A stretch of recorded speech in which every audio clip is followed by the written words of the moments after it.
Hello, guys. Welcome to the Eat Like Ruby podcast. Happy Monday if you're listening to this in real time. We actually have so many people who listen on launch day or drop day, whatever we want to call it. So if that's you, shout out to you. We love you. Happy Monday. I hope you're having a great start to the day or a great end to the day, depending on what time you're listening. I am going to stop crapping on and get into today's episode. Today we're doing a Q&A, which is cool. I don't feel like we've done one for ages. And I think the last one we did was on fat loss specifically. So this one's cool because we've got a really cool mix of questions here. I'm going to try and get through as many as I can. Like always, a few common themes, so I'll cover those and we'll just see where it goes.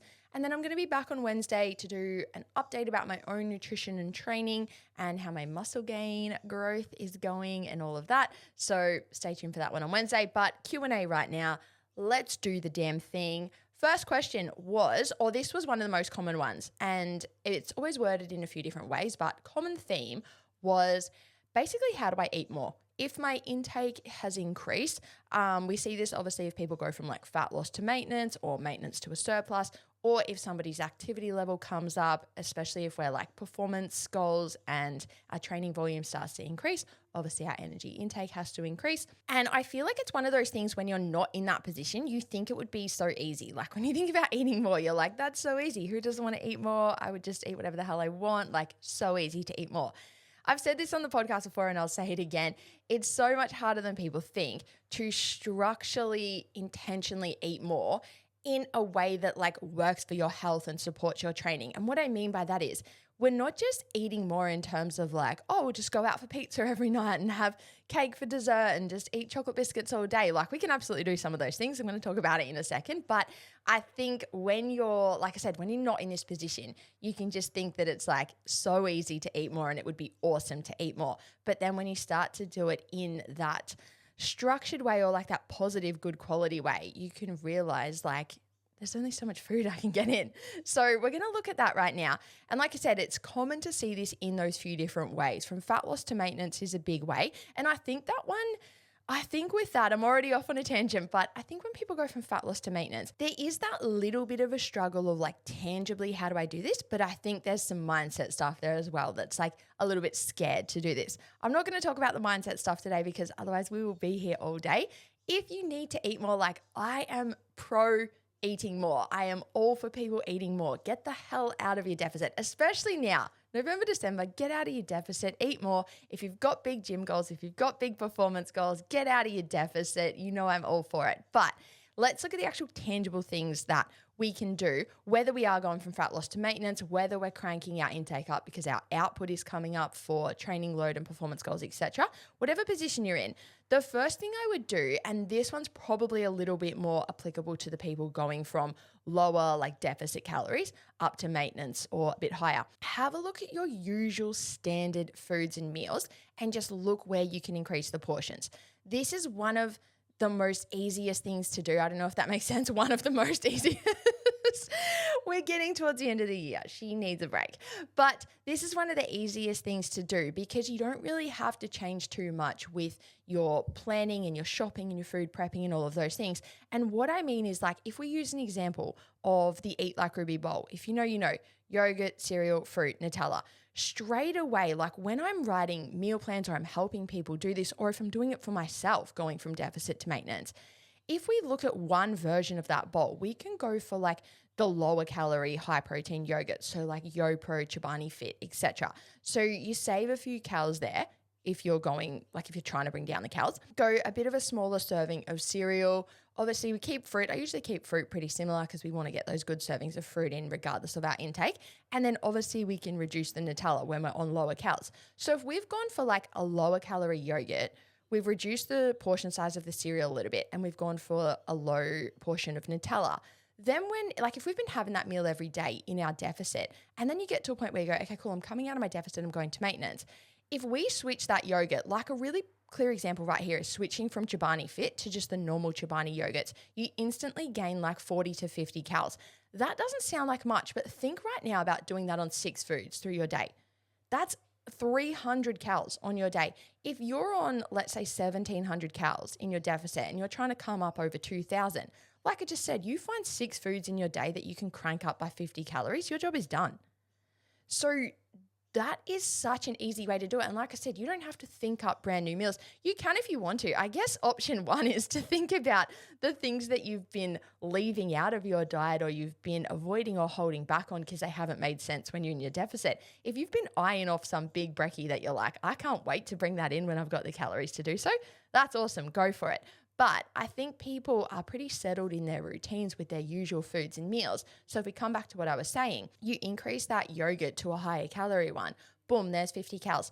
If we take our cereal from like 30 grams to 40 or 45, you're going to get another 50 calories, let's say. If we take the Nutella, you can take Nutella from like 15 grams up to 30, 35 grams if you want, and you're going to get more than 50 calories on that.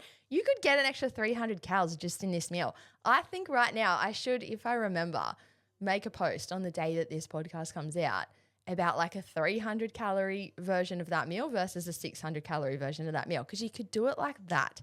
It's so easy. And as a little bit of a side note, I don't know if it's maybe a little bit too early to talk about this, but we have been working on new ebooks in Eat Like Ruby. And specifically, it kind of relates to this question, specifically for our high cal gals. So if we've got high cal gals that are training towards like big performance goals, or they are coming out of the deficit, they want to get after it in the gym, they want to put on some muscle, it can be hard to do that if you're so used to creating meals that are 300 to 400 calories. I get so many athletes that come to me with big training volume and we need to put them on like 3,000 calories. If you're so used to planning meals that are 300 to 400 calories, you're going to have to eat 10 meals a day if you keep those same sort of meals in when we've now got you up on 3,000 calories. So obviously those numbers are different for everybody, but what I was saying is we've been working on ebooks for this reason. And it's actually been so interesting to work on these because we make the low cal version and the high cal version at the same time. And that's been so cool to be like, wow, you can literally like double the calories or half the calories in a meal just by tweaking like some brands, going for low fat versus full fat, adding, just adding a bit of carbs, adding a bit of sauce, adding all these little things can significantly change the calories in a meal. And that's awesome. Like that's really awesome to understand and have the ability to do that. So you can drop it down when you want to go into a deficit. So you can crank things up when you want to increase your meals. It's a really cool way to do it instead of thinking like, I have to think of brand new meals. It's like, no, how can I just tweak these ones to bring them up? So coming back to the actual question here was, how can we eat more? How can we do this? So I think that is the first thing we should do is just have a look at your normal days and ask yourself, like, do I want to continue with these meals? Like I said, if you've been eating a meal because it is just deficit or low cal friendly, and you think like, I really want to ditch that meal and bring in something a bit more fulfilling, that's awesome. Do that first. But then have a look and go, okay, cool. Well, if there are meals that I want to keep, how do I just crank all of this up a little bit? And then the next thing, I guess, on top of that is looking at how can I add or where can I add some higher calorie things that I wouldn't have added in my deficit. So even if we use that Eat Like Ruby bowl as the example, so often people will say to me, I have the Eat Like Ruby bowl without Nutella. First of all, guys, that's not the Eat Like Ruby bowl. Literally, I'm sitting here right now with my dog whose name is Nutella. You can't call it the Eat Like Ruby bowl if there's no Nutella in it. But I absolutely understand why people do that at times. If you hit a point where you're like, I want to get the yogurt, the protein, the whole grains, the calcium, the fruit, all of those things, but it just doesn't make sense with my deficit to fit in the Nutella, that's a smart decision. Like that can be a smart decision depending on what you need to do to make your day work. But what we want to look at right there is when you then come to the point of wanting to increase calories, can we just bring in the Nutella? And then the same thing on a lot of other meals. You might be having like chicken and salad for lunch. And it's like, well, could we add some cheese? Could we add some nuts? Could we add some dressing? Again, right there, you could add 50, if not 100 calories from those individual things. You could add 100 calories worth of cheese, 100 calories worth of nuts, 100 calories worth of dressing. And again, you've probably removed some of those things or really scaled those things back when you've needed to reduce your calories, which again, super smart. Like that's awesome if you're doing that. But have a look, where can I increase my portions and or where can I just add little things like that that still make it easy for me to plan my days? Like I said, you don't have to think up brand new shit. And the other thing I wanted to cover in this question as well, because like I said, we got this one a lot of times and I feel like I got it from a lot of girls in that position of going from fat loss to maintenance, but I also got it from a few athletes that are like, I'm just not hungry. Like I just don't have the appetite to hit those high calories. I'm already eating a shit ton, but I apparently need to eat more. That's really common. A really important thing to think about here is if you're used to planning days of food and ticking off all of the things like protein, fruit, veggies, fiber, whole grains, calcium, like if you've been planning good quality days of food that tick the boxes, awesome nutrients, like most people are doing that. I would like to think most people are doing that by now. If you listen to the pod, right? That's awesome. And let's say you've been doing that on 1700 or 1800. If you're an athlete, you might have been doing it on like 2400, but now you're in a position where you need to bring in an extra 400 to 500 calories, right? If you've got a day planned out that you've already been hitting on the lower calories, you can obviously increase some of the portions of those things. But if we hit a point, like it's very common to hit a point where there's only so much fruit we can eat. There's only so much whole grains we can eat. There's only so much veg we can eat. Like the actual portion sizes of those things get to a point where they're uncomfortable. If you're having 200 grams of veg, you're not going to crank it up to 500, right? That's going to be very hard to stomach. It's going to be very uncomfortable. And so I think there's an important thing here for people to understand that it doesn't have to always be, quote, clean, healthy foods. And I mean, obviously, I'm the biggest advocate of flexible dieting. I've spoken about this on the podcast for years. So again, I'd like to think people aren't doing this, but I think we can hit a little bit of a sticky point with our mindset where we do increase like our rice and our cereal and our yogurt and all of those things to an amount that's comfortable, and that's awesome. And we bridge a bit of the gap, like we get some extra calories in. That's unreal. But then we hit a point where, like I said, people are saying, I can't really eat more. I'm full, like I'm eating as much as I can. This is where we have to look and understand that, quote, lower quality or like less nutrient dense foods can absolutely play a role in the diet here. We see this a lot with athletes. So often I'll post like an example carb load or a day of eating for an athlete or like pre-training, inter-training stuff. And so often people come at me and go, would you really recommend an athlete eat this? And they're a little bit savage or a little bit sassy. But the reason we do this is because when we're looking at athletes or gym girls or anyone at all, we want to get a certain amount of, like we want to get certain food quality in for the day, but we also need to get food quantity in for the day. And when someone is trying to increase their intake or really match a high training volume, it can be hard to do that if we're only eating, quote, clean, healthy foods. Because like I said, you crank those up as much as you can. You hit a point where you're having this massive bowl of oats, massive bowl of rice, big serves of fruit and veg. You're like, I literally can't stomach more of this shit. And rightly so. Like that makes sense. So if we increase all of those things to that point and then we go, okay, cool, I've done that, but I still need to get an extra 200 calories. Sometimes for athletes, I still need to get an extra 800 calories in, right? This is where it can actually work so much in our favor to bring in those foods that we might think are like, quote, bad or lower quality. But if you've already ticked off quality for the day, you've done that. You've got enough fruit, you've got enough veg, you've got the fiber, whole grains, calcium, protein, all of those things. You don't have to eat more of those things. We just then have to bridge the energy gap. So if you've ticked off the quality, that's awesome. If we then just need to bridge that energy gap, this is where it can just be so simple to have a couple of biscuits or the extra Nutella, have an ice cream at night, have a chocolate bar in the afternoon. And this is where we see things like sports drinks or for Shaq, if people don't know, my husband Shaq competes in triathlon, Ironman, that sort of thing. We literally have a tub of carbs like people have a tub of protein, right? We have a tub of carbs and we scoop that into his protein shake because he needs a lot of energy for the training that he's doing. We've ticked off all those things I just keep rattling off.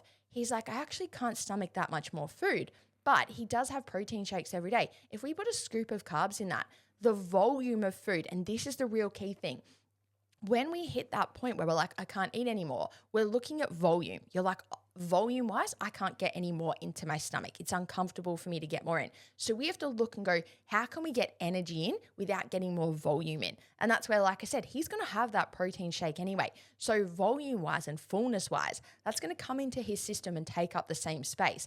But we've conveniently chucked a scoop of carbs in there as well. So the energy that comes in, the volume is the same, but the energy is more. And this is where it can be so convenient to literally have like a couple of chocolate biscuits. If you're someone, let's say you were on 1800 calories and you were ticking all the boxes of your food quality, you've gone to 2400 calories, you've cranked up your portions of those quality foods you're eating, and that gets you to 21 or 2200. That's awesome. You're eating 2,200 calories of good quality food. Unreal. You've ticked all the boxes that you need to tick for the day. If you then add 2 chocolate biscuits to that day, you're going to hit your 2,400. So now you've still ticked off all your good quality foods, but you've also got the amount of energy in that we need to get in. If we said to you like, have more fruit, have more veg, etc., to bridge that gap from 22 to 24, that's going to come with a lot of volume. And the volume is what can eventually cause the discomfort and the fullness. So we want to find that thing that's like, how can we get that remainder of energy in without bringing too much more volume in to avoid hitting that point of the fullness? I think we've covered that one pretty well, but let me just summarize it. So if you're in a position where you're trying to eat more, the first thing I would do is have a look. Is there anything I've been avoiding because it didn't work with my low calories? Now I can bring it in because I have higher calories. Awesome, do that. I would then look, am I ticking off all my good quality foods? If I am, can I increase the portions of those a little bit more? Can I increase the portions of anything in my day a little bit more? Once you've done that, have a look. Do I still have an energy gap? Do I still have a gap of a few calories? Remember that calories are energy. So do I still have a gap there? I've done the food quality thing. Now I just need to simply look at bridging the energy gap. Do I do that with chocolate biscuits? Do I do it with a packet of chips? Do I do it with a dessert? Whatever you want to do. And the last thing I'll say as well with that is we need to remember, if we're doing something like wanting to pursue muscle gain or wanting to get after a sporting or performance goal, it's so common. I feel like I want to talk about this for ages, but I'll try and keep it short. When we go into a deficit, people understand and accept that you're going to deal with a little bit of discomfort in terms of usually like hunger, cravings, etc. So a lot of people get their head around that pretty early.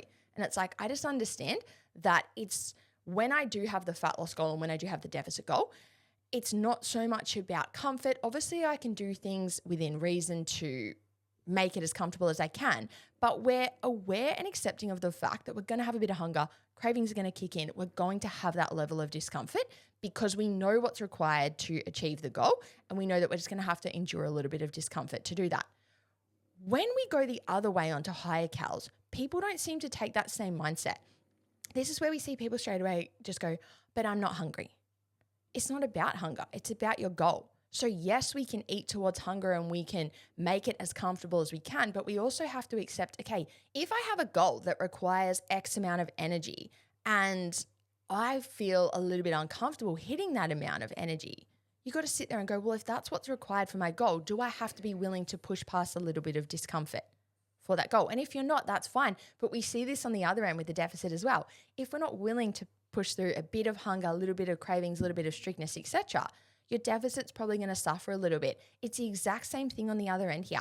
If we're not willing to bring in a little bit more food volume, if we're not willing to eat some of those things that I've been rattling off, if we're not willing to just look at food as fuel at times instead of only eating when we're hungry, then again, we're just not going to meet the mark of what's required to achieve the goal that we have.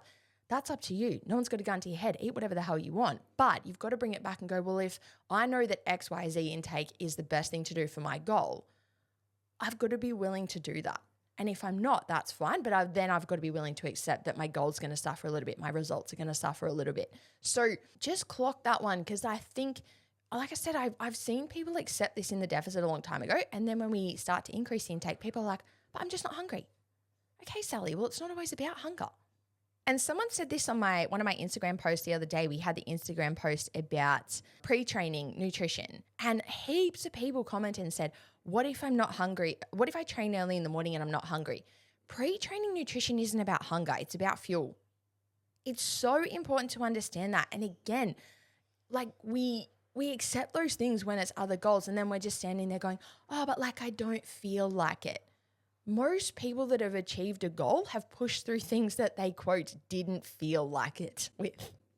So it's just important to clock that mentality. And like I said, when we're pushing a high intake or the pre-training, the intra-training, anything like that, it's not always about hunger. It's about fuel and it's about energy. So I think we've covered that one well. I think it's taken me about 20 minutes for one question. So let's get on to the next one. A few questions about protein recommendations. How much protein do we recommend? A few people asking like, oh, I've seen this amount and then this amount, conflicting amounts, etc. So I thought this would be a cool one to talk about. We've spoken about this on the podcast before, but I think it'd be cool to cover right now. So I judge this on a little bit of a case by case. Well, not a little bit. I do judge this on a case by case basis. And I'll talk you through like the process I go through when I'm doing that for someone individually. So the first thing I think about is we want to get a minimum of 1.6 grams per kilo of body weight. So I'll calculate that for the individual and I'll look at what that number is. If that's a reasonable number, and what I mean by reasonable is I'll then look at that person and go, cool, what's your calorie intake? Like what calorie intake are we putting in place with that? How do you personally go with hitting protein? Like how does that all piece together? If we look at the number that's calculated off of 1.6, does that actually seem like it would work for you? And if not, there's a few things we can do from there. And that's what I'm going to talk about right now. So usually start by going at least 1.6 grams per kilo of body weight. If we have someone who has a high body weight, that can start to bring us up to a pretty high protein number. If that individual also says to me, like, I struggle to hit protein, I've never really worked towards protein, usually it's hard to hit protein in the beginning. So if there's a sign there that's like, this person's going to struggle to hit protein, yet we've just calculated a pretty friggin' high protein number. And the other little issue we can run into here is what we want to think about is protein, that calculation I just said, is based on body weight.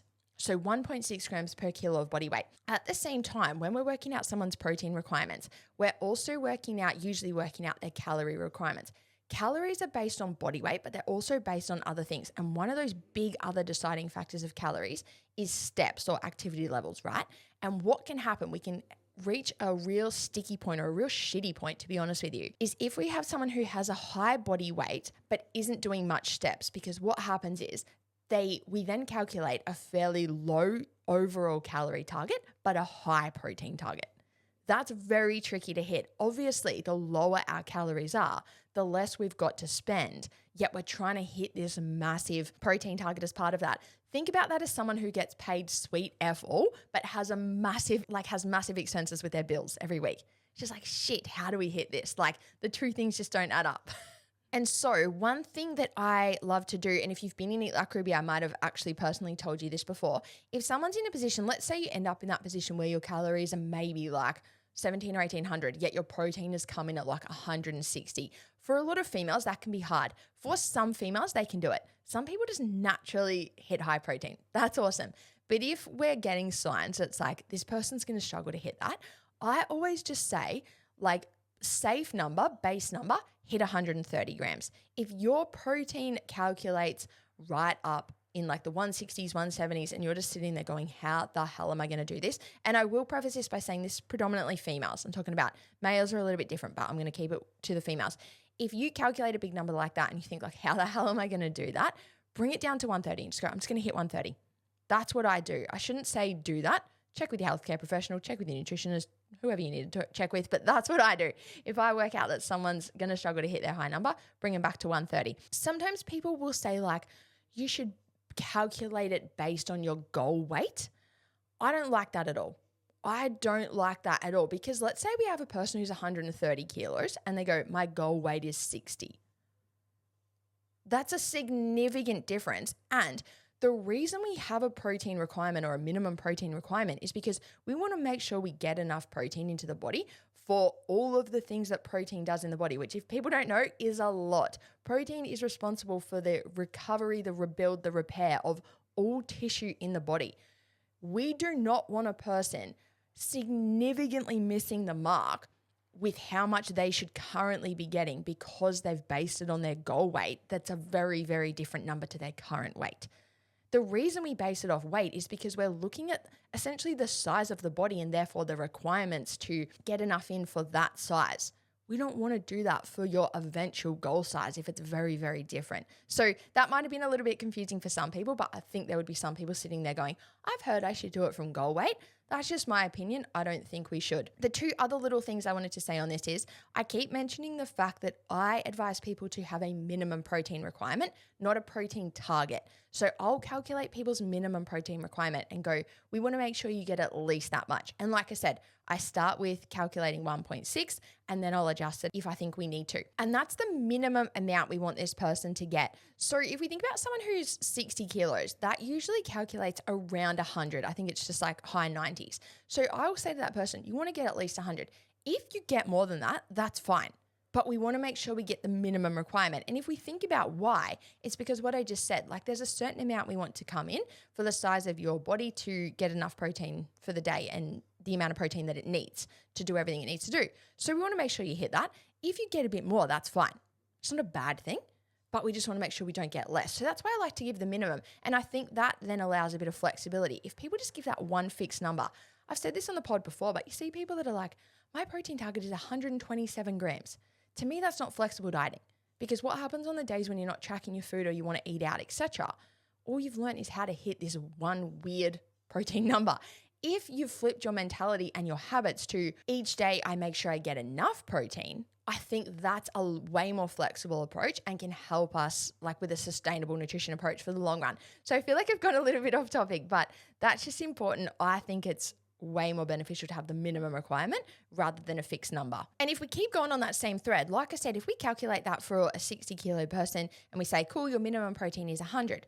When they're on lower calories, like if they're pursuing fat loss or they're a bit sedentary and they're on lower calories, they just have to reach that 100 every day, right? And then they probably wouldn't eat too much more than that because like I said before, if you don't have many calories, you've got to spend them. Like you don't want to spend them all on protein. But if you then go to a point of going on to higher calories, like if you increase your intake, go to maintenance, whatever, usually as the overall intake comes up, protein comes up as well. So if we use those examples, like if you're a female who was like minimum requirement was around 100, maybe 110, and you were just reaching that when you were on lower calories, but then you crank up your intake by 500 calories a day, you'll probably find your protein just cranks up with it because you're eating more. You're eating more food. Food contains protein, obviously different amounts in different foods, but naturally as more food comes in, that protein's going to creep up as well. So you probably find you start hitting around 120, 130. Again, that's fine. That's awesome. We don't have to have that fixed number. We just want to make sure we're getting enough. If we're coming up over that a bit, that's fine. And then the last thing I'll say, just to make it really confusing for people, the duality of this whole thing is, like I said, you can hit your minimum requirement. If you come up over that, that's fine. But I would also clock if you're coming up unnecessarily high over that minimum requirement, because the one thing we want to think about here is, like I said, you've got a certain amount of calories to spend. If you spend a shit ton of them on protein and unnecessarily high amounts of protein, that means by default you have less to spend on carbohydrates and dietary fat. Fat, carbs, and protein are the things that are going to make up our overall calories.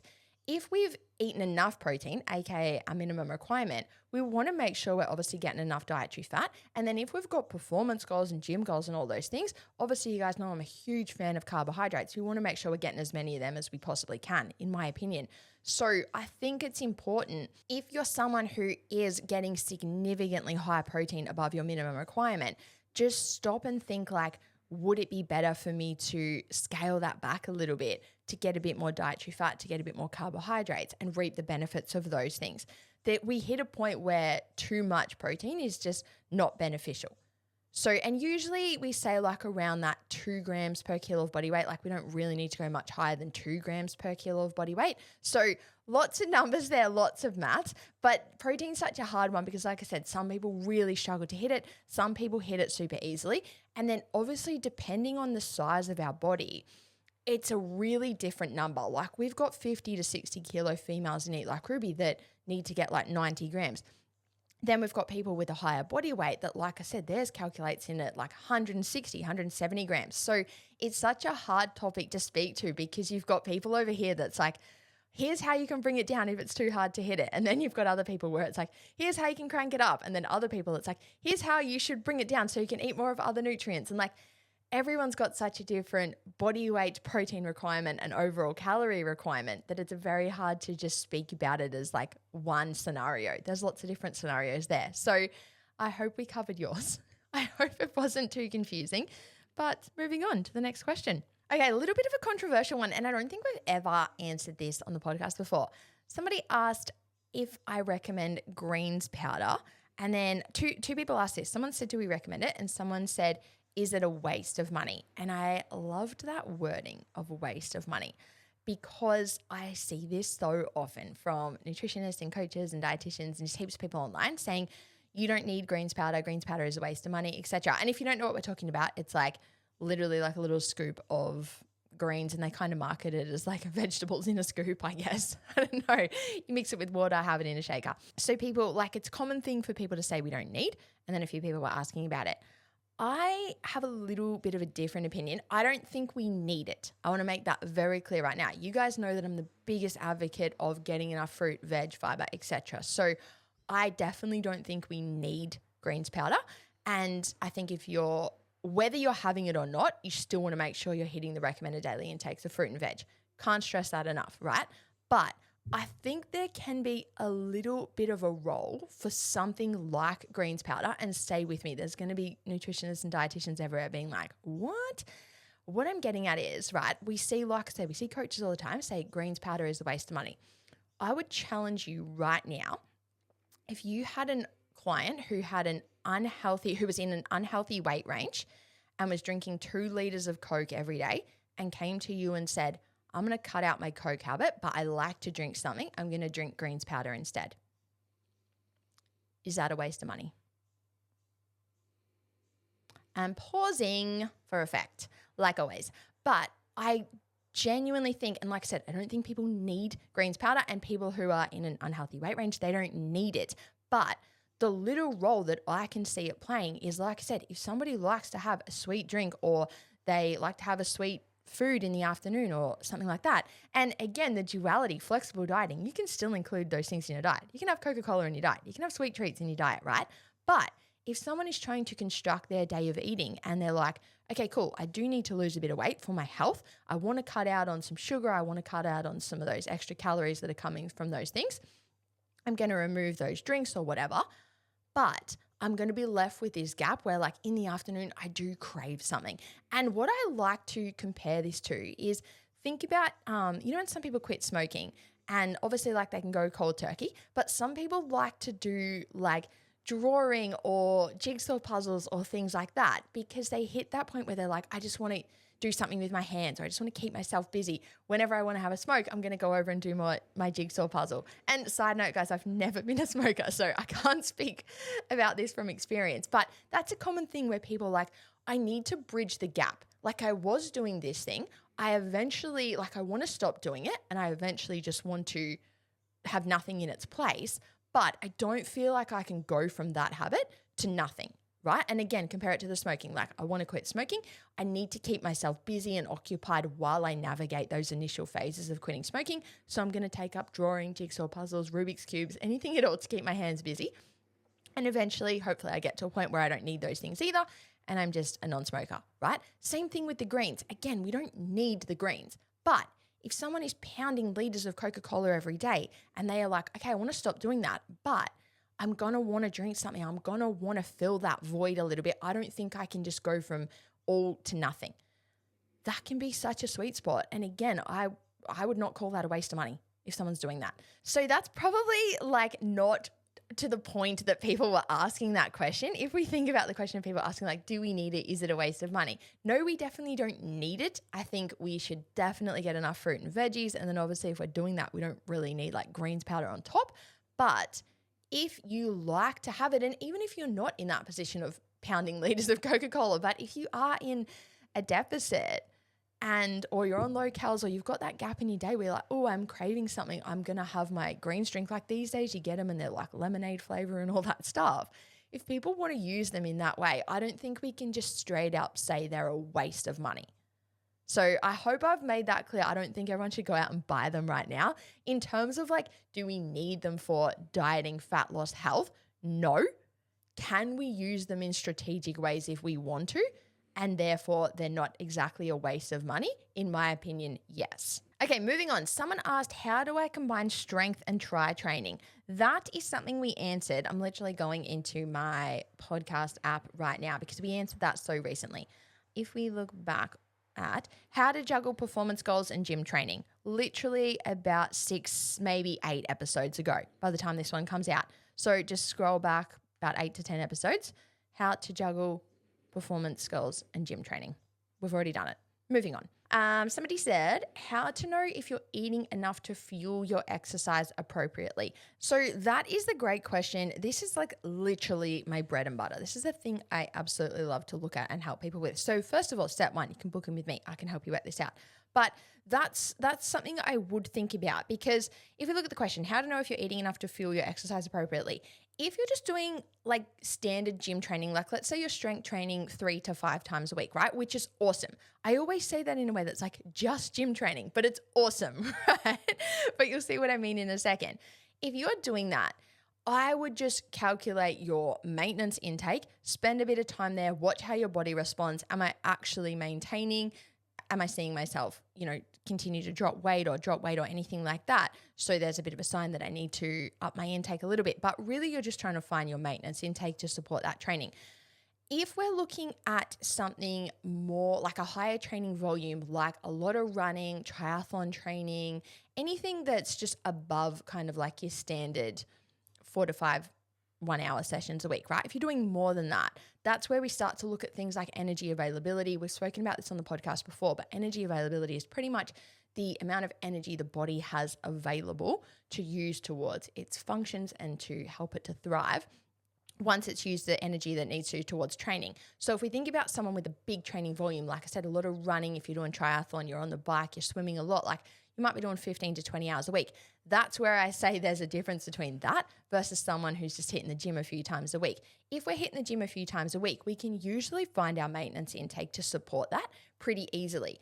The higher that training volume gets through all those other activities I just said, or if you're someone who's playing a sport and that sport has a lot of training, if you're a netballer and you're doing netball 3 hours most nights a week, again, if your training volume is up around that 15, 20 plus hours, obviously you want to look at that a little bit more closely. And that's where we start to look at energy availability, making sure we've got enough energy coming in for that training, for your body to function outside of that training. There's a lot to look at there. And that's where, like, you guys know, I give so much shit away for free. I'm like the biggest advocate of free education, free value, all those things. But I think we hit a point where I'm going to plug myself and my business. I think you hit a point where you do need to sit down with a professional and make sure you've got that shit sorted. If we are asking our body to do that big, high training volume, we owe it that in return. We owe it making sure we get this shit sorted and making sure our energy is good and our energy availability is good. Very quickly, we've spoken about this before, but if we get into that state of low energy availability, we really start to look at things like poor digestive function, poor immune health. This is where we see athletes get sick all the time. Poor hormone function, low bone mineral density can start to come into it. This is, again, where we can see athletes commonly get a lot of stress fractures. If you're in a position, just super side note here, but if you're an athlete that's getting regular injuries and regularly getting sick and possibly concerned about your digestion and or your hormones, a combo of any of those things, there's some red flags there about your energy availability. And that's where I think you absolutely owe it to your body to get that sorted with a professional, to make sure you can look after those things alongside that big training volume that you're doing. So it's not really something we can answer here because that's going to be a lot of individual calculations and really getting a personalized approach in place for your specific needs. Like I said, if we're sort of just falling into that average activity level, like average position, we can play around with a few more kind of like standard protocols. As you move away from that and you move into those big volumes, that's where it becomes a little bit less standard and we're starting to look at your real specific individual needs. All right, guys, last question. Nutella's just walked in. That's my dog. He's just staring at me. But we'll do one more question. If we can start to hear a Frenchie in the background, that's what that is. But somebody asked if I work with beginners. My biggest piece of advice here, I know you didn't ask for advice, but I do work with beginners. But what I always like people to do is start with listening to the podcast. So this is kind of like ironic because if I'm telling you this, but you don't listen to the podcast, you'll never hear it. I did say this was a podcast Q&A, so hopefully you're listening. But what I'm getting at is like, if someone is a complete beginner in terms of like, doesn't know much about flexible dieting, like energy balance, all of the things we speak about on the podcast, if you come for a nutrition consult or getting help with your nutrition, we want to think about like, if I said to you, okay, we're going to set up XYZ intake for your deficit. And then you say to me, what's a deficit? We're going to spend all of our time together explaining things that you could have learnt for free on the podcast. And I think that's really cool. And again, like I said before, I love to give out tons of free information and education. I want people to have all of the like education and information, like the general education and understanding of all of these things. And then if you hit a point where you're like, okay, cool, I want to work out how to apply this for me. How do I do this for me personally? That's what I think like nutrition coaching consults and things like that are for. So we absolutely work with beginners, but I think if you're in that like beginner learning stage, it's cool to learn through things like podcasts because you can just listen to them as many times as you need to. You can listen at your own pace. You can go back and revisit things. I think it's cool to develop your understanding in that way. So like I said, when you then start to work with a coach, whether it's me or anybody, we don't spend time or we don't waste your time. Like I think it's a waste of your time and money if we sit there and explain things to you, like I said, that you could have heard on the pod for free. So I'm all for beginners getting started. Like we've had so many people come into Eat Like Ruby and be like, didn't know any of this stuff. Now I'm killing it. But they always credit the podcast as well. Even people that like are paying clients still learn so much from the podcast. So I think it's cool to use it as much as you can. And then, like I said, use coaching and consults and things like that to get specific shit for you personally. I'm getting distracted by my little dog. He's so cute. And that is all from me today. Anyway, that is the end of our Q&A. I'm actually going to record the next episode. Well, I was going to until Nutella got here. Pretty soon. And then that will come out on Wednesday, guys. So thank you so much. Like always, if you got something out of this episode, please chuck it on your Instagram stories. Tag Eat Like Ruby. We have had a massive year on the podcast. And like I said, we have lots of people that listen on launch day. Chuck us a reshare. Chuck us a story. Thank you so much. I'll be back on Wednesday. The Eat Like Ruby podcast is not a substitute for professional medical or dietary advice. The advice given in this episode is general in nature and should not be used to treat any medical conditions, health conditions, illnesses, injuries, and/or any nutrition-related conditions, deficiencies, or similar. This podcast is not to be used as or in place of medical advice or dietary advice. Please consult your healthcare professional before implementing any of the advice, information, or protocols discussed in this episode.